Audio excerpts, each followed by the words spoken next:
Hello everyone, I'm very happy to participate in this event once again. Last year I was already part of the event, and I'm very happy that we can talk about what has been done in the meantime. And my name is Thomas Vollmer. I'm working at Fraunhofer IPT in Germany, located in Aachen, and working in the production technology domain. And today, since data and digitalization as well as networking of companies and company internal ones, I'm talking today about data trustees in production, which are an enabler for cross-company value creation, and which is a prerequisite for value creation networks as well. So what I would like to show you today is why are data trustees in manufacturing essential, and how could they look like? What are the challenges? What will the features be?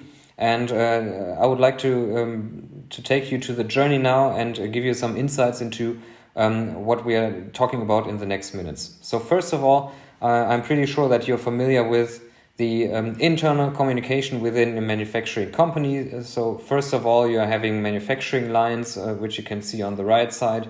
You have different processes working with machinery, and nowadays all these entities are exchanging data, are exchanging information. And of course we are having the challenge that proprietary systems have difficulties to talk to each other, so to say.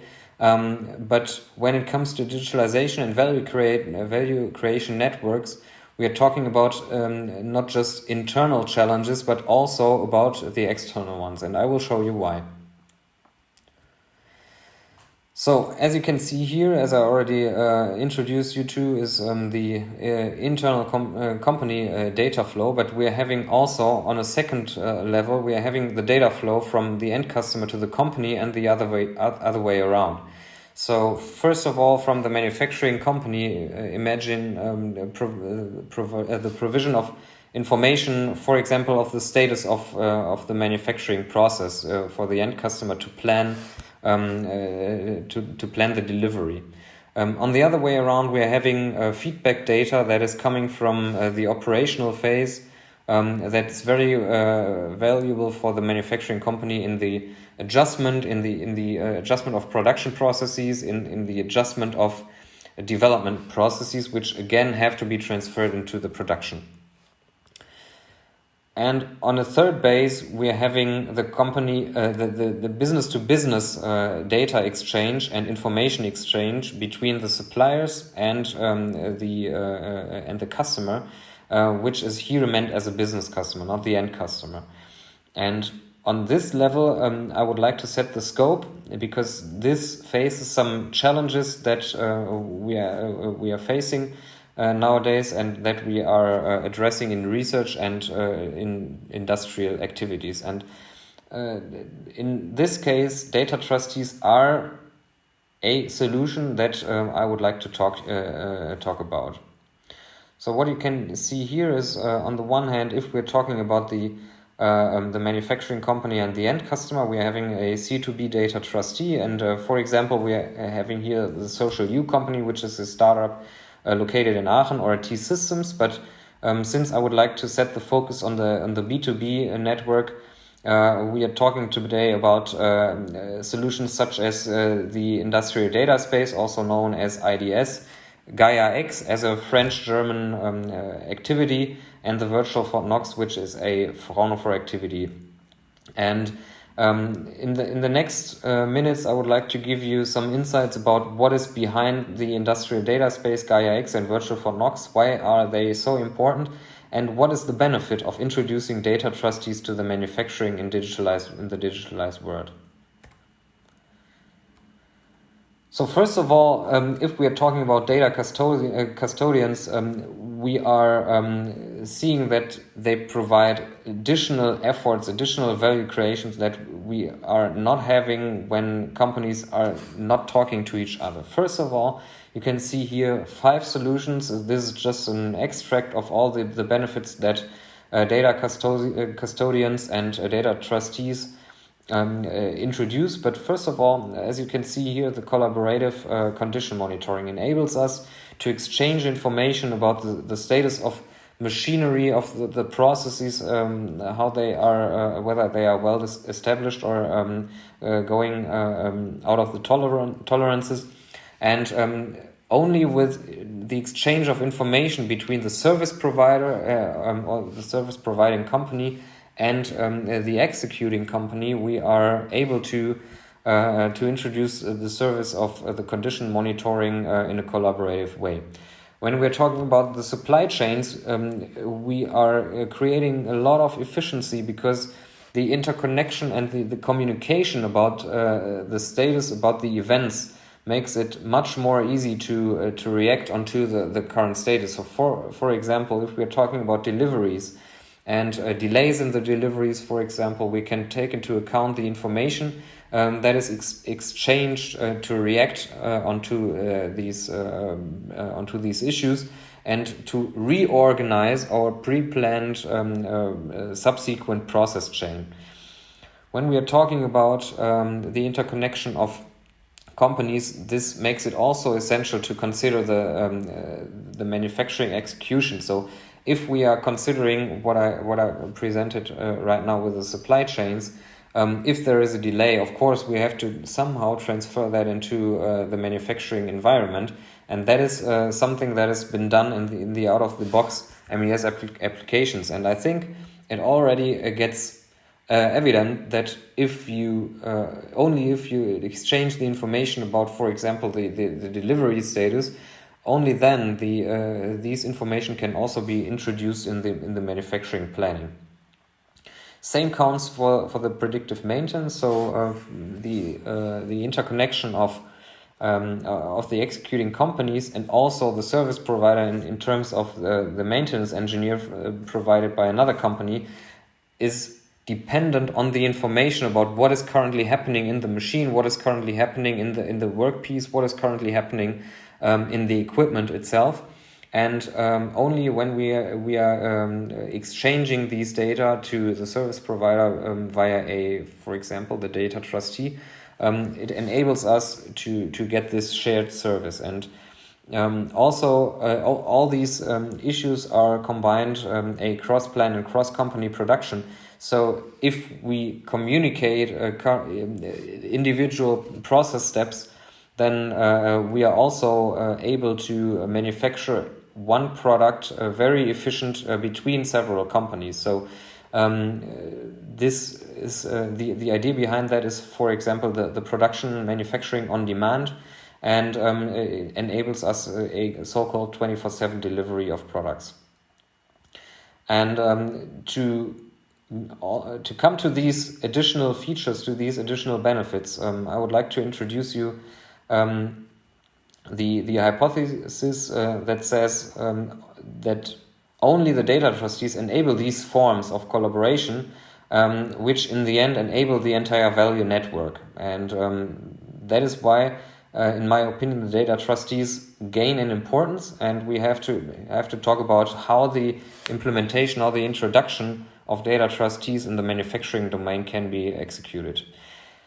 But when we're talking about the benefits, we also have to talk about the challenges, and we also have to talk about why don't we see so many data trustees in the manufacturing environment if there are so many benefits. And what you can see here is especially a study conducted in small and medium-sized companies is that they have several fears that hinder them in exchanging data and entering a value chain creation network. And the main issues here are the data protection, the knowledge outflow, the product piracy, and the loss of control that is induced from the outside or from other companies. So just to give you an example, if I, as a customer, if I share data to a service provider, of course I'm dependent that they have a sufficient security system that makes them able to protect my data. And only if that is possible, then I will share my personal data, I will share my knowledge. And this is a prerequisite for sharing the data. And as you can see here in this study, that a lot of companies have issues and they have fear that their data is not sufficiently protected, and that hinders them in entering the value creation network in the end. So how can we deal with that? We have to address the security of the USP of each company that is a part of the individual value creation network, and only, as you can see here, 1% of the SMEs, they have the chains digitally networked, and that is due to the reasons that I just mentioned. And of course we have to increase the number here to 50, 60, 80% to make value creation networks happen. So that leads to the assumption that the data trustee is the entity that creates trust between companies, trust in terms of security of the data that is exchanged, data sovereignty, and that ensures that there is no data loss, no loss of knowledge, no loss of USPs or IP of individual companies. And only if that is the prerequisite, companies will even consider to exchange data in a value creation network.